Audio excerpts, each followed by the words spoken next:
Now, is this another sign that Christ has given to describe the nature of his second coming?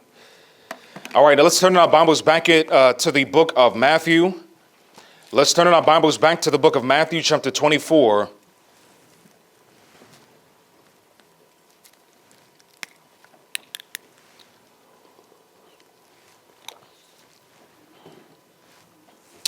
Matthew chapter 24, we're going to start in verse again, number 4. It says, "And Jesus answered and said unto them, Take heed that no man deceive you. For many shall come in my name, saying, I am Christ, and shall deceive many. And ye shall hear of wars and rumors of wars." Now, are we currently living in a time where there are wars and rumors of wars? Now, when you see this picture, what comes to your imagination? What war in specific? Yes, the wars that are currently taking place in the Middle East. This says, Middle East latest, Israeli strike kills 17 people in Gaza, nearly all of them women or kids. Now, some person will say, well, we're fighting terrorism in Gaza. This is why we have to kill the women and the children. You know, it's amazing. I was looking at an investigative news reporter, and they were interviewing some women that currently live in the state of Israel, and they were saying, do you care about all of the women and children that are being butchered and killed in this war? And the woman said, I literally do not care. Unfortunately, very many individuals around the world believe that the killing of these persons is completely justified.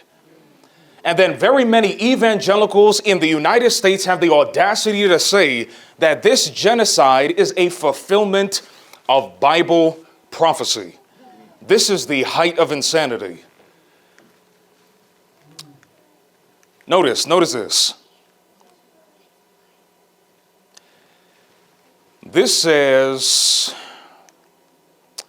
I guess I didn't put it up, but does anybody know roughly how many people have been killed in this genocide?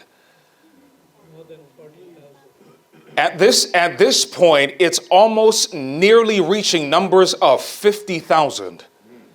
And the bulk of them are women and children.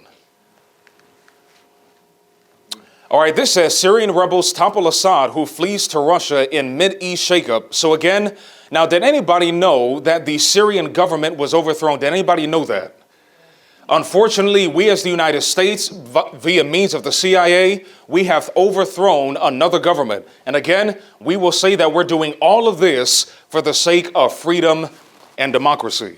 Now again, did Jesus say that this would be the state of things right before his second coming? Yes, he did. Now, is everybody following this? Amen. Everybody following this? All right, does anybody know who this man was?